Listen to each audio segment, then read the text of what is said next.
way we got to this point was one thing and one thing only, and that was Republican obsession with dismantling the Affordable Care Act and denying health care to millions of people. That law, ironically, is moving forward. So most Americans, Democrats and Republicans, agree that health care should not have anything to do with keeping our government open or paying our bills on time, which is why I will sit down and work with anyone of any party, not only to talk about the budget. I'll talk about ways to improve the health care system.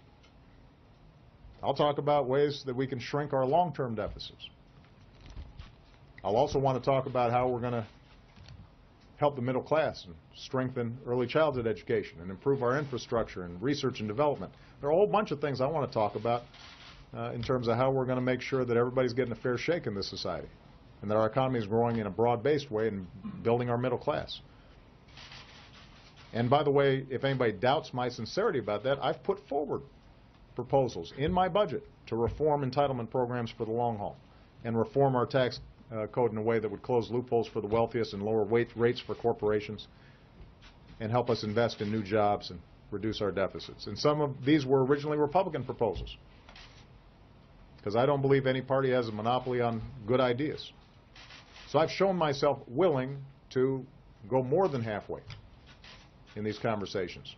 And if reasonable Republicans want to talk about these things again, I'm ready to head up to the Hill and try. I'll even spring for dinner again. But I'm not going to do it until the more extreme parts of the